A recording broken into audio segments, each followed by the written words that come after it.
alguma coisa mudou aqui. Muito bem, então agradeço pela companhia de vocês para esse dia bastante especial, que é o início do último romance histórico que Emmanuel deixou para nós. E, assim como o livro Há 2000 anos, nós vamos ter muito para aprender em termos de história e geografia. E lembrando que dos romances históricos de Emmanuel, em 1940, ele psicografou 2, o Há 2000 anos, e os 50 anos depois. Depois veio Paulo Estevão, depois veio Renúncia. Aí, só 10 anos depois do Renúncia, é que surgiu a Ave Cristo, em 1953. Chico estava com 43 anos nessa época, ainda estava em Pedro Leopoldo. E assim como no livro Há 2000 anos, esse livro, Ave Cristo, vai trazer muita história do cristianismo primitivo, vai trazer muita geografia, vai trazer muitos dramas e também muita violência. Violência e crueldade. Dramas familiares, dramas conjugais, dramas da vida na época, devido às perseguições contra os primeiros cristãos. Então, é um livro bastante semelhante nesses aspectos ao livro Há 2000 anos, certo? Vamos ver quem está chegando agora, deixa eu ver aqui. A Conceição. Boa noite, Conceição. Voltando lá, então.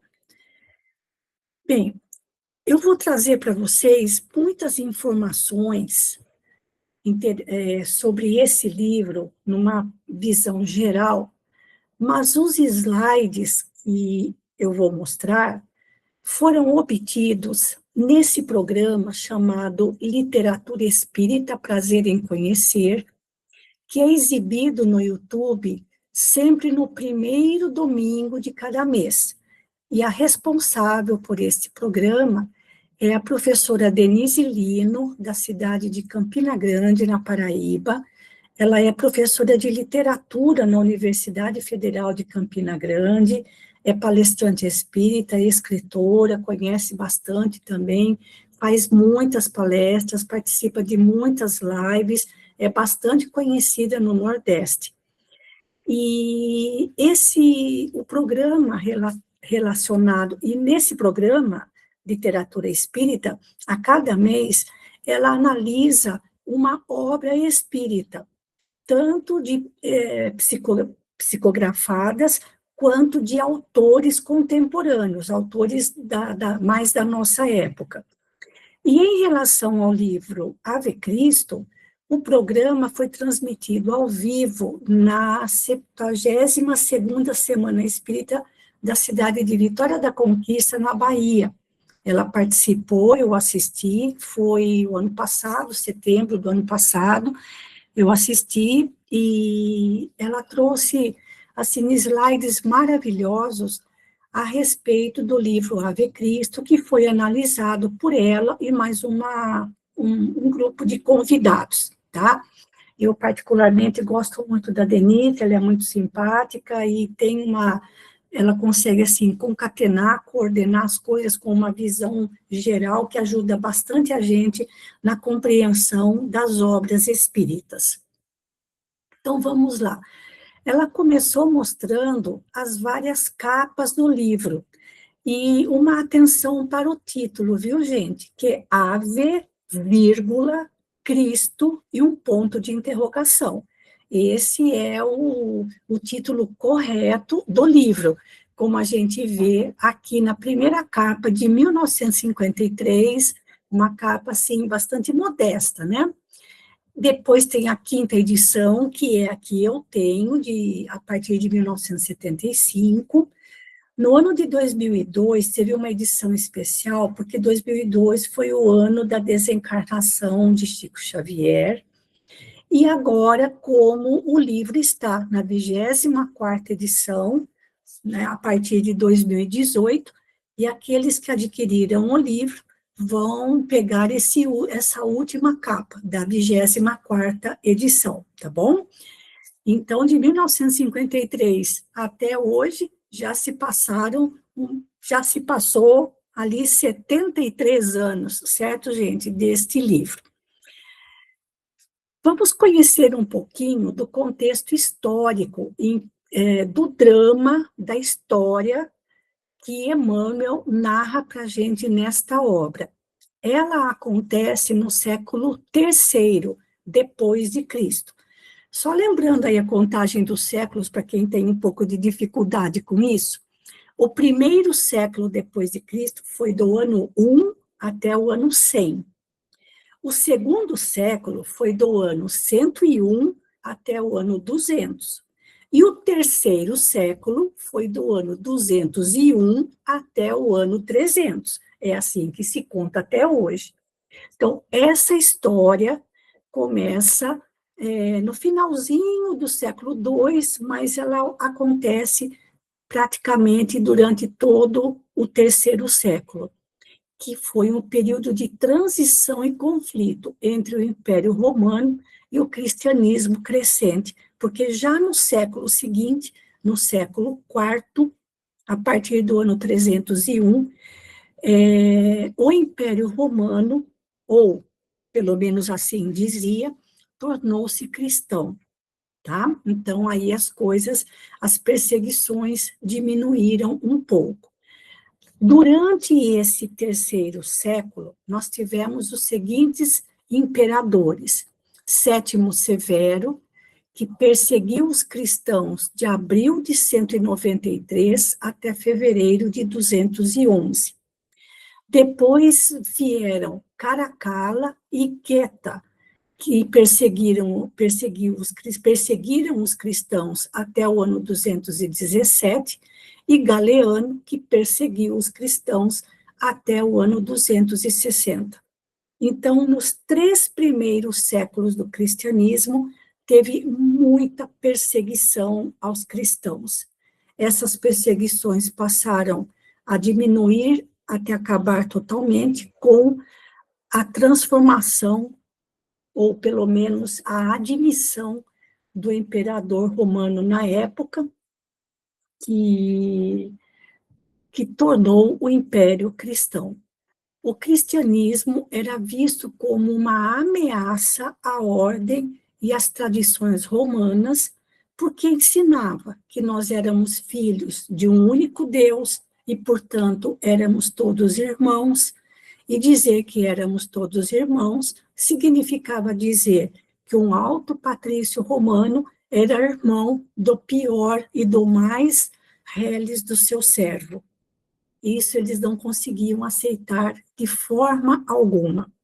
E esse trechinho que ela cita aqui nesse slide está no prefácio do livro. Eu não sei se vai dar tempo da gente ler hoje, que é justamente como Emmanuel começa. É o primeiro parágrafo do prefácio.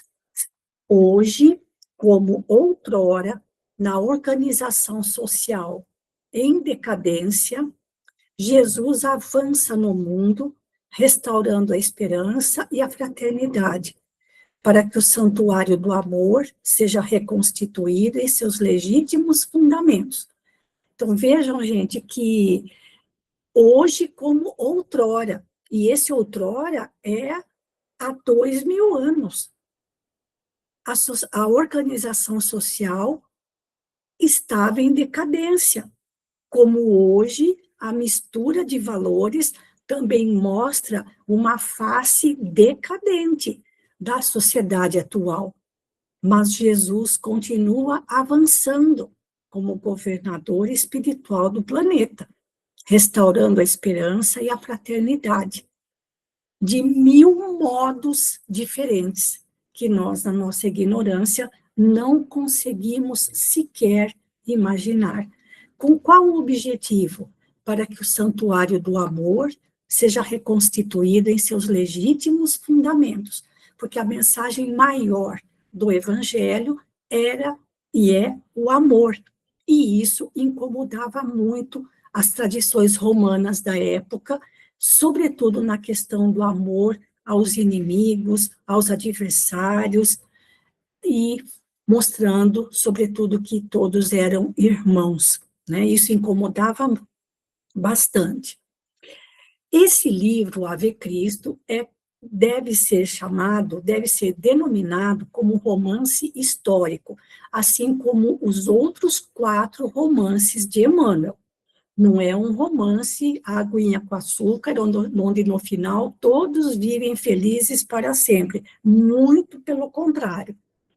O prefácio foi escrito por Emmanuel em 18 de abril de 1953. Já vimos que essa capa pertence à 24ª edição desde 2018, e a editora responsável pela sua publicação é a Federação Espírita Brasileira, como de mais de 80 obras psicografadas por Chico, a edição, os direitos autorais foram cedidos à Federação Espírita Brasileira.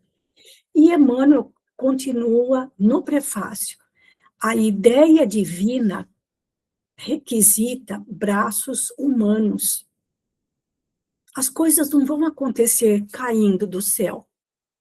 A bênção do céu exige recipientes da terra. E olha, gente, essa frase de Emmanuel é muito comum desde o tempo dos antigos hebreus, porque os sábios hebreus daquela época diziam que o nosso corpo físico é como um recipiente, onde está guardada ou onde está protegida a essência divina, que é o que nós somos, essência divina. O recipiente, o corpo físico, é uma veste temporária. E os antigos hebreus diziam isso para ensinar que nós não devemos olhar para o recipiente dos nossos irmãos, não devemos ater o nosso olhar ao corpo físico, mas lembrar que aquele corpo físico guarda uma centelha divina. Então, essa frase de Emmanuel é do tempo dos antigos hebreus, antes de Moisés. O Espiritismo, que atualmente revive o apostolado redentor do Evangelho em suas tarefas de reconstrução do quê? Da mensagem original de Jesus, e não da maneira como ela foi distorcida de acordo com os interesses de cada religião. Então, o Evangelho clama por almas valorosas no sacrifício de si mesmas para estender-se vitorioso. E é aí que está o nosso maior empecilho, a nossa maior dificuldade, o sacrifício de nós mesmos, para que o Evangelho, por meio das nossas ações, por meio dos nossos exemplos, sobretudo, possa estender-se vitorioso. O desprendimento mais difícil de ser alcançado é o desprendimento de nós mesmos. Como falamos na segunda-feira, foi esse o tema que nós abordamos no nosso bate-papo na segunda-feira. Há chamamentos do Senhor em toda parte. Ninguém fica excluído. Só que nem todos estão atentos, nem todos estão dispostos a esse sacrifício. E é isso o que nós vamos encontrar neste livro. Aqueles que estão dispostos a sacrificar a própria vontade para que a mensagem do Evangelho possa se estender para todos. Isso está no prefácio desse livro. Pois bem, gente, como todos os outros romances históricos de Emmanuel, Ave Cristo também tem 2 partes. Na primeira, e normalmente cada parte tem 6 ou 7 capítulos. Vejam como Emmanuel é um escritor organizado. Na primeira parte, onde ele vai falar de preparando caminhos, corações em lutas, compromisso do coração, aventura de mulher, reencontro, caminho redentor, martírio e amor. Nesta primeira parte, a figura principal é um romano chamado Quinto Varro. Tá? Não vamos entrar em detalhes, mas mostrar que em cada parte o foco vai ser diferente. Então, desta primeira parte, Emmanuel vai descrever a trajetória de Quinto Varro. E na segunda parte, Emmanuel vai destacar a trajetória de Tassiano, que era filho de Quinto Varro. E nas duas partes, muitos dramas, muitas tramas entre família, entre cônjuges, entre pessoas que faziam parte da sociedade romana da época, né? Tanto aqueles que estavam dedicados ao progresso, quanto aqueles que estavam envolvidos com a criminalidade. Então, só pelos títulos a gente vê que as coisas são um pouco difíceis. Provas e lutas, sonhos e aflições, almas em sombra, sacrifício, expiação, solidão e reajuste, e o fim da luta, certo? Então, são momentos bem distintos, tá? Nós vamos comentar hoje somente a primeira parte, que é o que nos interessa, tá? Então, aqui, gente, tudo começa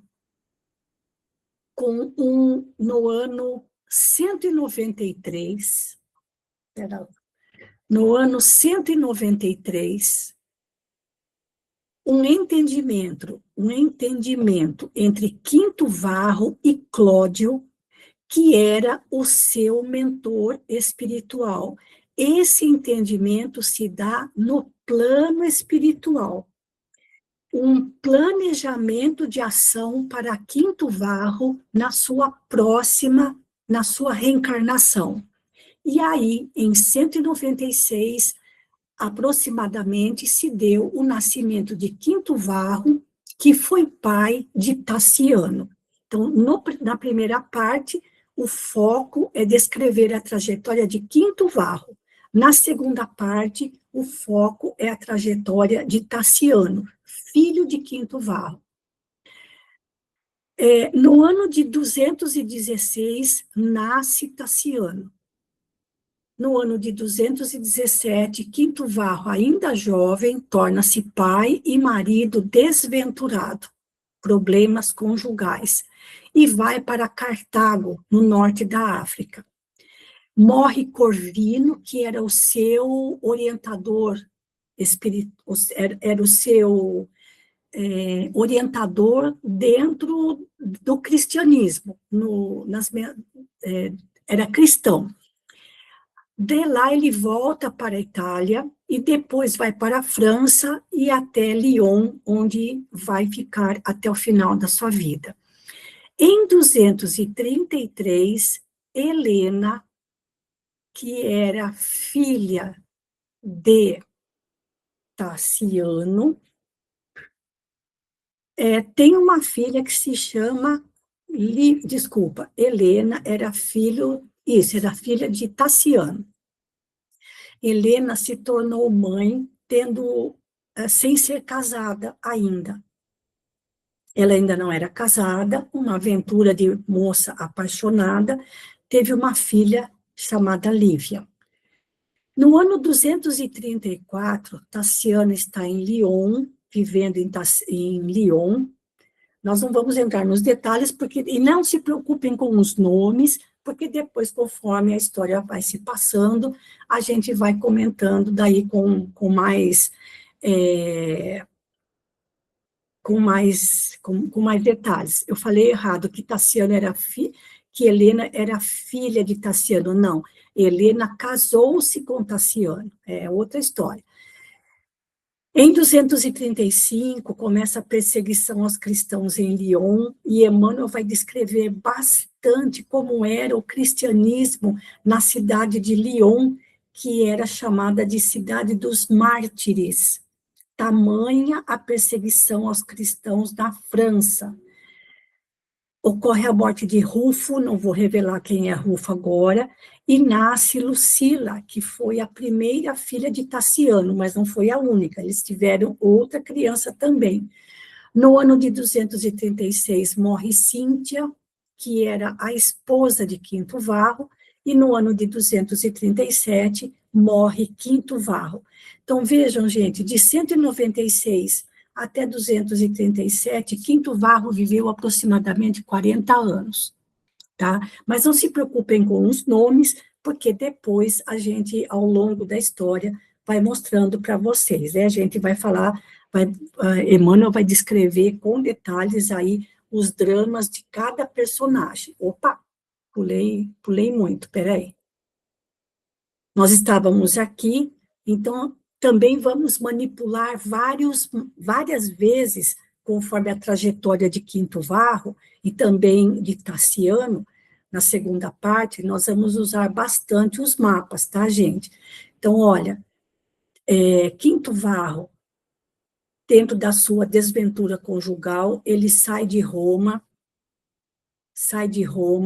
vai para Cartago, no norte da África, volta para a Terracina, na Itália, daqui ele vai para, não vou contar por que ele teve que fazer tudo isso, que a gente vai descobrir isso ao longo da história, senão a gente já conta o livro inteiro.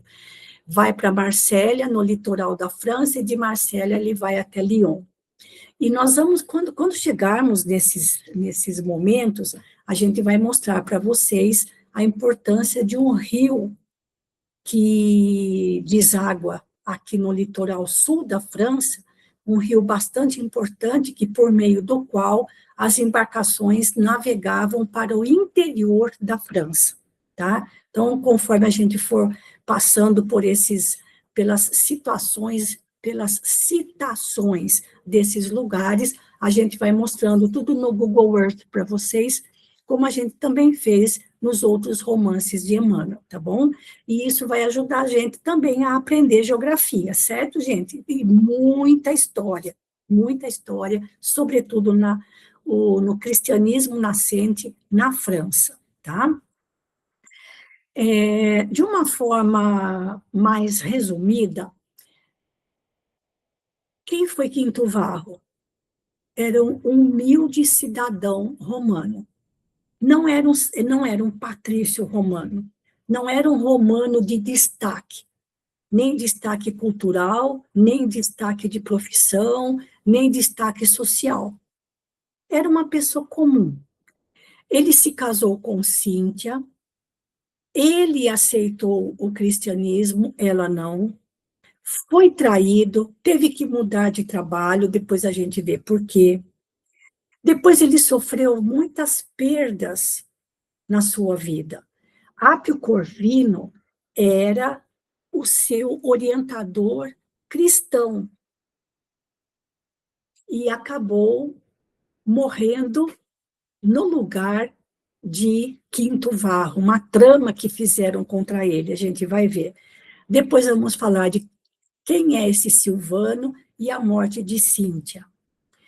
As provações que ele sofreu em Lyon são, assim, surreais, trabalhando como jardineiro e, ao mesmo tempo, educador de crianças na cidade de Lyon, na França, e o seu martírio final, denunciado pelo próprio filho e por Opílio Vetúrio, que depois eu conto, que depois a gente vai descobrir quem é esse Opílio, tá bom, gente? Mas após a sua desencarnação, ele se reencontra no plano espiritual com o Corvino, que foi o seu grande orientador cristão enquanto encarnado, com Silvano e outros mártires cristãos.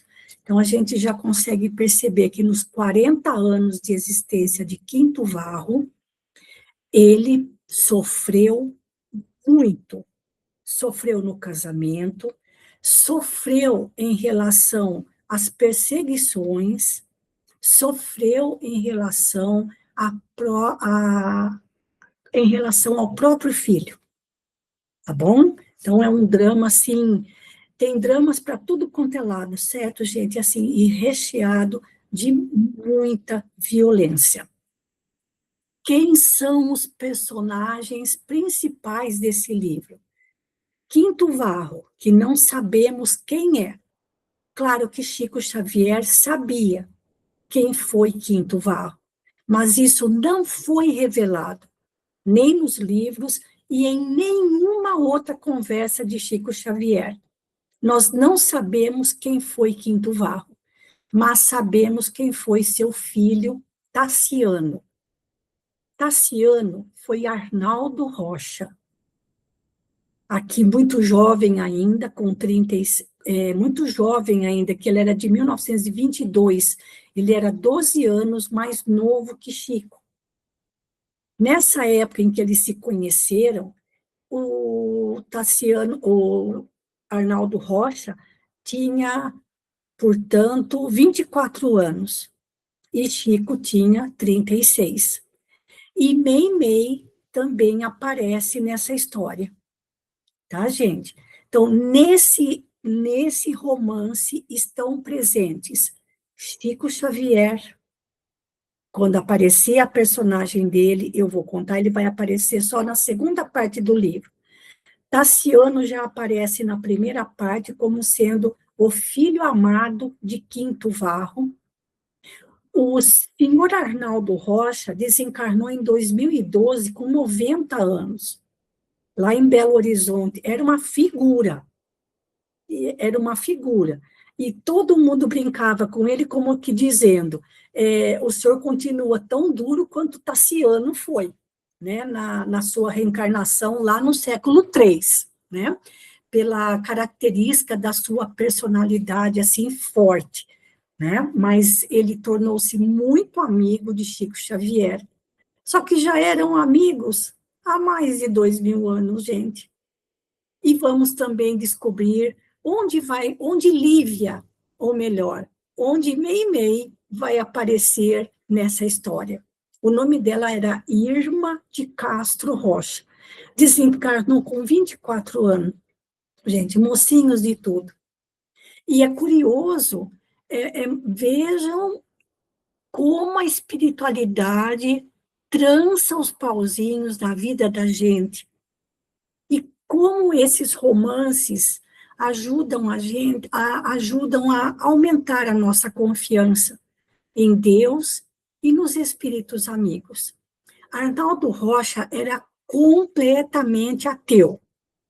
Era praticante de lutas, não de lutas marciais, era lutador. E bem relacionado com o que ele fazia no século III, como Tassiano. Só que, como ateu, ele estava arrasado com a morte de Meimei. Os dois eram muito jovens, 24 anos, né? Na mesma data, nasceram no mesmo ano, e quando os dois estavam com 24 anos, só 2 anos de casados, ficaram casados apenas por 2 anos. Meimei era uma moça muito doente, e ele estava inconsolável com a morte dela. Em 1946, Chico tinha 36 anos. E, andando pelas ruas de Belo Horizonte, o Arnaldo Rocha esbarrou, deu uma trombada com uma pessoa. Adivinha quem era essa pessoa? Chico Xavier. E quando ele esbarrou com o Chico, que ele não conhecia, a carteira do Arnaldo Rocha caiu no chão. O Chico foi mais rápido, pegou a carteira, abriu, na foto, no lugar onde estava a foto de Meimei, e perguntou: como está nossa Meimei? Gente, vejam, ele estava inconsolável com a morte da esposa, completamente ateu. andando pela cidade que nem um zumbi, esbarra numa pessoa, e essa pessoa é Chico Xavier. A partir dali surgiu uma amizade profunda entre os dois. Aí ele se tornou espírita, fundou o grupo espírita Meimei, em Pedro Leopoldo, e passou a se dedicar à doutrina espírita e a procurar vivenciar os ensinamentos do Evangelho, mas sempre tendo o respaldo espiritual de Chico, tá bom? Foi uma figura muito conhecida no movimento espírita de Belo Horizonte. Essas três pessoas, esses três personagens estão no livro. Então, olha, a jornada de Quinto Varro, que é a figura principal da primeira parte, é marcada por ensinamentos e exemplos de coragem, e viveu somente 40 anos. Renúncia. Deixou a esfera espiritual superior para reencarnar junto a Tassiano, o seu filho perdido. Então, ele já era um espírito elevado e conseguiu autorização para reencarnar, para ajudar Tassiano. O livro começa com o diálogo dele, Quinto Varro, com o seu mentor espiritual, planejando, fazendo um planejamento para recuperar Tassiano. Ou seja, levar Tassiano para a mensagem de Jesus, levar a mensagem de Jesus a Tassiano. E vejam, gente, Tassiano, praticamente quase 2.000 anos depois, reencarnado como Arnaldo Rocha, em Belo Horizonte, era ateu. Passado 2.000 anos. Quinto Varro foi um exemplo de educação cristã. Aliás, foi um exemplo para nós da educação cristã, porque ele trabalhou como educador de meninos abandonados, de crianças abandonadas, mostrando que a infância deve ser vista como sementeira de um futuro de luz. Ele trabalhava como jardineiro, mas na comunidade cristã em que ele vivia, ele cuidava de crianças abandonadas. Sofreu perseguições constantes desde que abraçou o cristianismo. Calúnias, perdeu o orfanato e foi preso. Exemplo de perdão e de amor. Quinto Varro reconhece a bondade até em seus perseguidores. Ele conseguia fazer isso. A gente não consegue enxergar a bondade, nem mesmo nas pessoas que convivem com a gente, quanto mais reconhecer bondade naqueles que são nossos adversários e inimigos.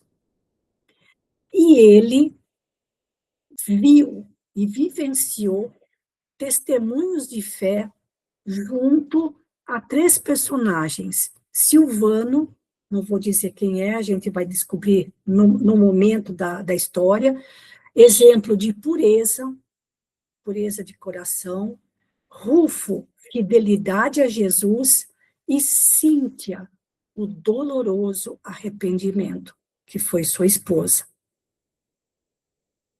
Dá tudo, um trechinho do livro mais para frente.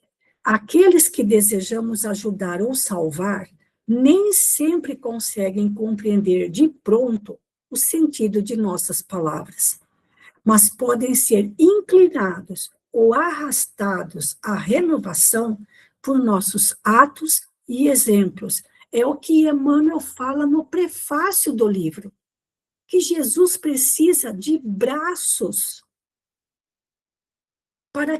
de exemplos, de negação da nossa própria vontade, para que a mensagem do Evangelho possa se estender a todos. Então, se Jesus espera isso de nós, como é que a gente pode ter a pretensão de salvar ou de querer que alguém compreenda de pronto o sentido das palavras do Evangelho? Mas, com os nossos atos e os nossos exemplos convencem muito mais do que as nossas palavras e os nossos discursos, porque cada alma tem o seu momento de despertamento, de tomada de consciência. E, no caso, a tarefa de Quinto Varro era fazer com que essa tomada de consciência para o ensino de Jesus acontecesse para Tassiano, seu filho amado. Certo, gente? E sofreu muito para que isso acontecesse. Mas qual é a mensagem de Quinto Varro, na primeira parte, para nós, hoje? Porque não estamos mais nos circos romanos. Não existem mais torturas e tormentos como existiam nos primeiros séculos do cristianismo. Nós não estamos no circo, mas estamos em nosso lar, na nossa casa, onde precisamos aprender a amar e perdoar. No nosso trabalho profissional, assistencial, voluntário, onde somos chamados para agir com dedicação e honestidade. Parece simples, né, gente? Nas redes sociais, quando precisamos lembrar que as palavras constroem ou destroem.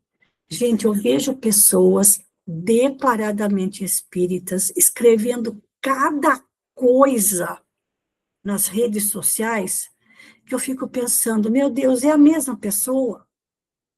Como pode? Seja por palavras, seja por imagens, por vídeos, seja lá como for. E não só nas redes sociais, nas nossas conversas, na nossa vida social, para quem tem. E até o século III, o martírio dos cristãos era físico e moral. Agora é mais moral do que físico. A luta hoje é diferente, é vencer o egoísmo, o orgulho e a vaidade que ainda imperam na humanidade como um todo aqui no nosso planeta. E ainda, no trechinho do prefácio, Emmanuel fala que saibamos quanto eles, os primeiros cristãos, transformar espinhos em flores e pedras em pães, nas tarefas que o alto depositou em nossas mãos. Vejam, gente, eu gosto muito do exemplo dos espinhos e das flores, porque a flor que tem espinhos no seu caule, ela perdoa o espinho e, apesar dos espinhos, ela não deixa de cumprir a sua tarefa de florescer, colorir e perfumar, plena de beleza, de cor e de perfume, apesar dos espinhos. E há aqueles que sabem transformar pedras em pães, juntando as pedras, formando um fogo e ali conseguindo juntar farinha com água e fazer um pão, nem que seja um pão daquele pão tipo sírio que não tem gosto de nada. É a nossa modificação para o bem, levando esse bem nas tarefas que o alto depositou em nossas mãos. Então, esse, gente, é um resumo do que esse livro tem para nós. É uma obra-prima, como todos os outros que Emmanuel deixou para nós, e assim como o livro há 2000 anos, ele também é recheado de história com H maiúsculo.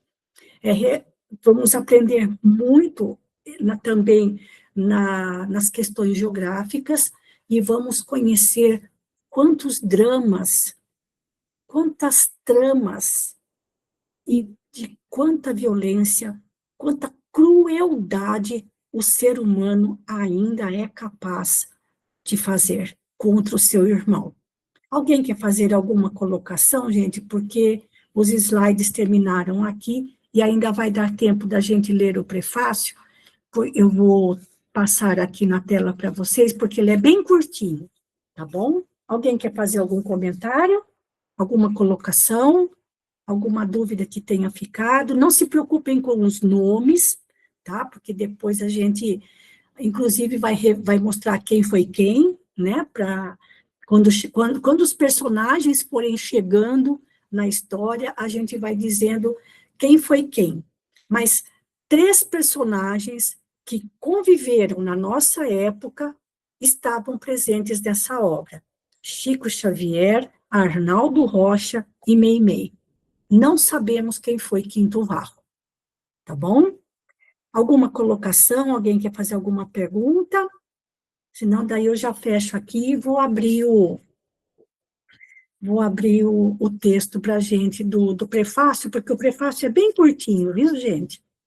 Curtinho e lindo, tá bom? Então, saio daqui.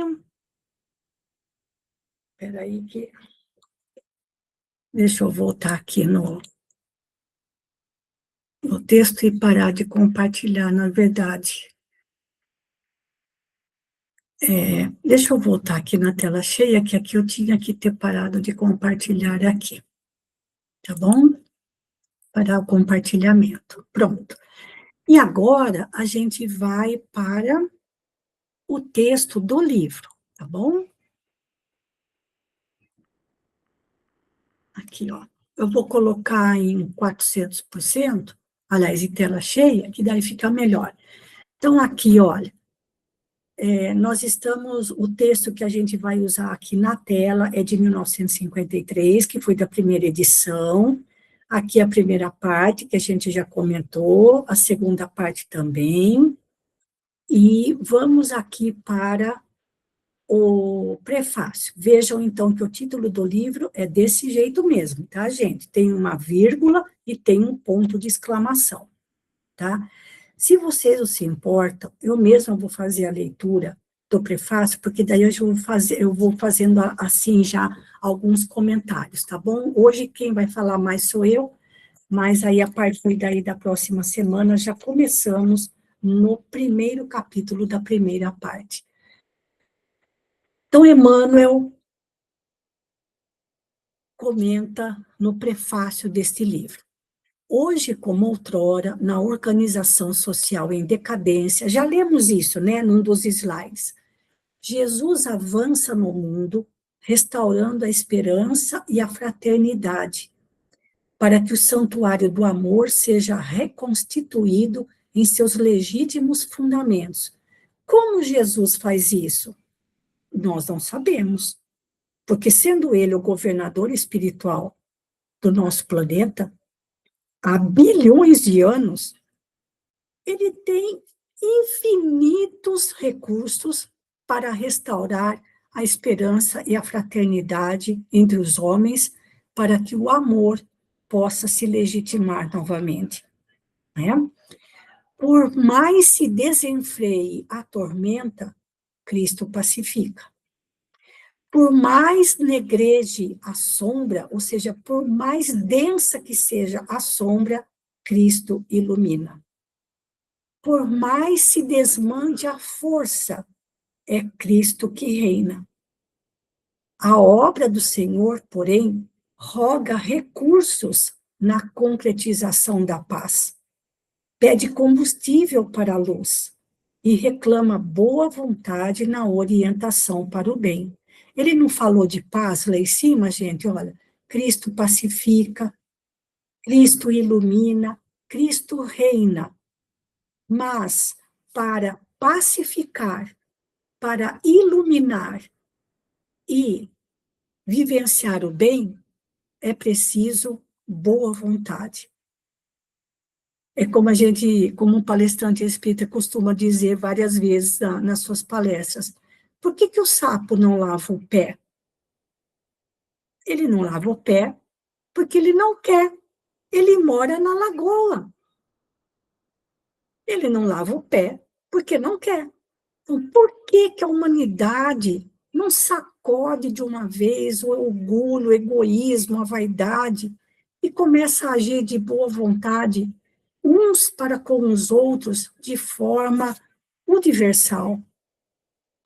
A ideia divina requisita braços humanos.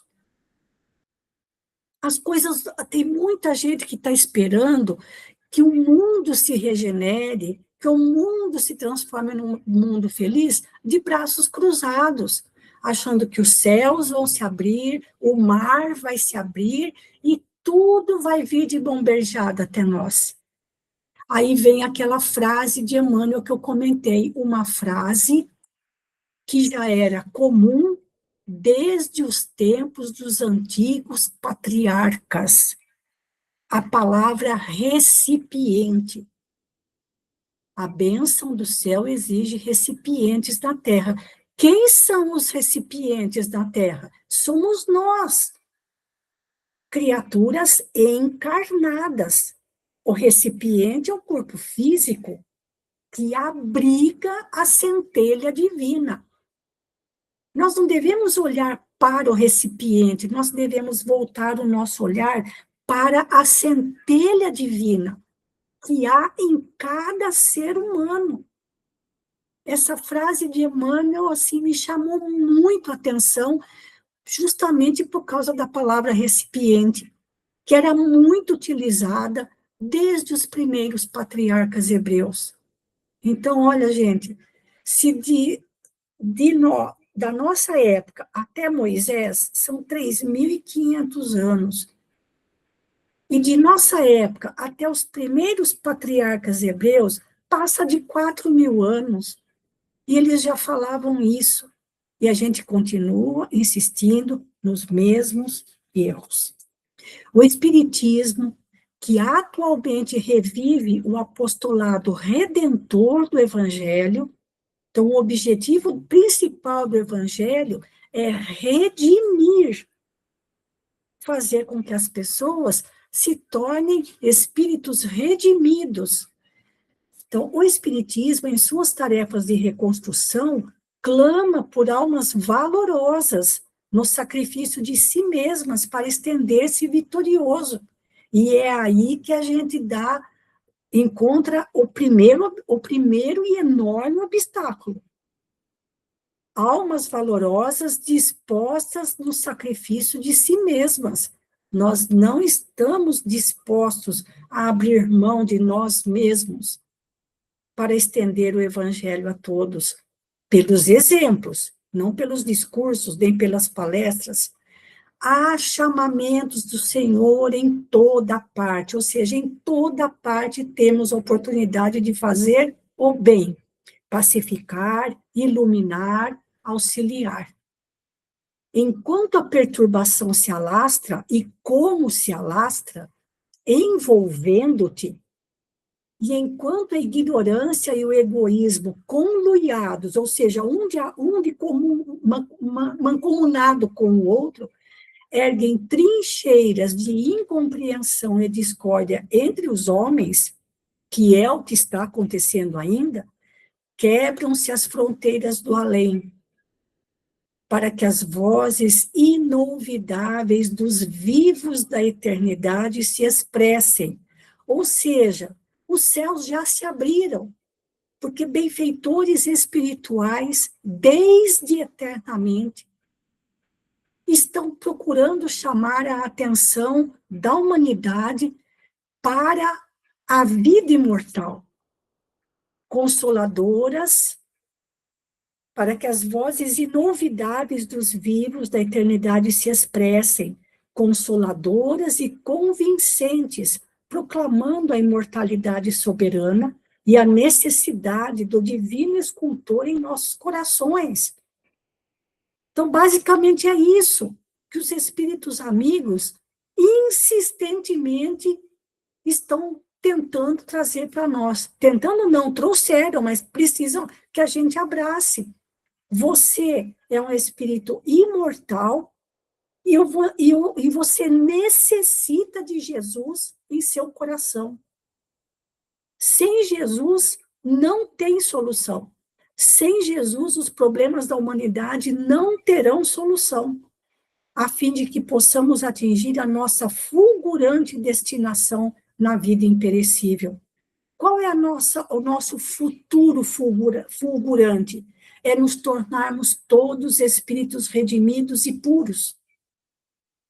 Alinhando, pois, as reminiscências deste livro, e olha, gente, eu fico pensando em todas essas obras de Emmanuel, em algum lugar, tudo isso está registrado no plano espiritual, porque como é que Emmanuel consegue trazer as coisas com tanto detalhe, com tanta riqueza de informação?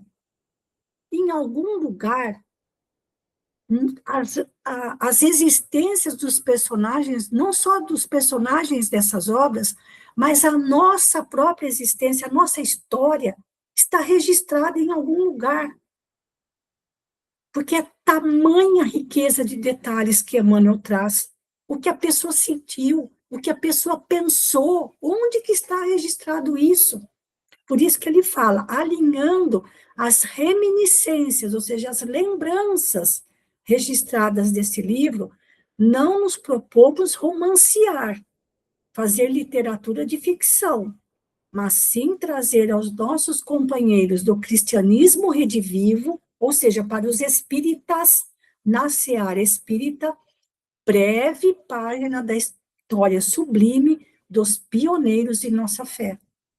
Breve página, história sublime dos primeiros cristãos que viveram debaixo de torturas cruéis por mais de 300 anos após a morte de Jesus. Que o exemplo dos filhos do Evangelho nos tempos pós-apostólicos, ou seja, depois dos apóstolos de Jesus, outros deram continuidade à mensagem do Evangelho. Então, que o exemplo deles nos inspire hoje a simplicidade e o trabalho. Viver com mais simplicidade, confiança e amor, com que sabiam abdicar de si próprios. Olha lá, outra vez, abdicar de si próprios em serviço do Mestre. Essa é a nossa maior dificuldade. Abrir mão de quem somos, daquilo que desejamos, daquilo que exigimos, daquilo que achamos que é o ideal para nós. Abrir mão de nós para servir a Jesus. Que saibamos quanto eles transformar espinhos em flores, ou seja, florescer em plenitude de beleza, cor e perfume, apesar dos espinhos que encontramos na vida, nas tarefas do alto, nas tarefas que o alto depositou em nossas mãos. Hoje, como ontem, Jesus prescinde, ou seja, ele não precisa. O verbo prescindir significa não precisa, não precisar, não necessitar. Então, Jesus não precisa das nossas guerrilhas de palavras, das nossas tempestades de opinião, que é o que não falta na atualidade, do nosso fanatismo sectário, que também não falta na atualidade, do nosso exibicionismo nas obras de casca sedutora e miolo enfermiço. Ou seja, por fora, bela viola, por dentro, pão bolorento. Lembra que ele falou do recipiente? O excelso benfeitor, acima de tudo, espera de nossa vida o coração, o caráter, a conduta, a atitude, o exemplo e o serviço pessoal incessante, únicos recursos com que poderemos garantir a nossa eficiência, garantir a eficiência de nossa cooperação em companhia dele na edificação do reino de Deus. Voltando, gente, coração, caráter, conduta, atitude, exemplo, serviço pessoal. Suplicando-lhe assim, nos ampare o ideal renovador. Então, aqui vem uma pergunta, gente. Todos nós já estamos envolvidos ou já abraçamos esse ideal renovador para a nossa vida? Desejamos, de fato, nos tornar pessoas melhores, espíritos renovados? Se a resposta for sim, que Jesus nos ampare. Se a resposta for não, que Ele tenha piedade de nós, porque nem para isso despertamos ainda. Então, suplicando-lhe assim, nos ampare o ideal renovador nos caminhos de árdua ascensão que nos cabe trilhar. O caminho realmente não é fácil. É vencer o egoísmo, o orgulho, a vaidade. Repetimos, com os nossos veneráveis instrutores dos primeiros séculos da Boa Nova. Eles diziam, os veneráveis instrutores dos primeiros séculos do cristianismo, eles diziam: Ave Cristo, os que aspiram à glória de servir em teu nome te glorificam e te saúdam. Nós fazemos parte desses. Nós temos essa aspiração na nossa vida, aspirar à glória de servir em nome de Jesus. Os que aspiram à glória de servir em teu nome te glorificam e saúdam. Nós já temos essa aspiração, já temos esse desejo renovador na nossa vida de nos tornarmos fiéis e dedicados servidores em nome de Jesus? Se a resposta for sim, nós podemos, com a mão no peito, dizer: Ave Cristo, nós te glorificamos e saudamos. Que lindo isso, gente. Emmanuel assina em Pedro Leopoldo, 18 de abril de 1953. Certo, gente? Terminamos em cima da nossa hora, 8h29. Fica aqui essa reflexão que podemos reler ao longo da semana, o prefácio da obra, e aí na próxima quarta-feira, se Deus quiser, começamos o primeiro capítulo deste livro extraordinário. Ave Cristo. Muito obrigada. Vou sair do modo tela cheia, já fecho aqui e volto aqui com vocês para finalizar, tá bom? E para finalizar, vou pedir a Deoclésia para fazer a prece final. Pode ser, Deoclésia? Pode sim, Malô. Vamos, então, depois dessa exposição do livro, pedir ao Pai, a Deus nosso Pai, de infinita bondade e misericórdia, e ao nosso Divino Mestre Jesus, que nos auxilie imensamente com as lições que esse livro vai nos trazer, que possa nos ajudar a se redimir e a pensar sempre: faço tudo por amor ao Cristo, ao Jesus Cristo, nosso Divino Mestre. Que Ele seja mestre, nosso mestre, em todas essas lições, em todas essas leituras, esses estudos que nos vão trazer lições e exemplos maravilhosos para a nossa redenção. Que Jesus more sempre em nosso coração. Que assim seja, Pai querido. Graças a Deus.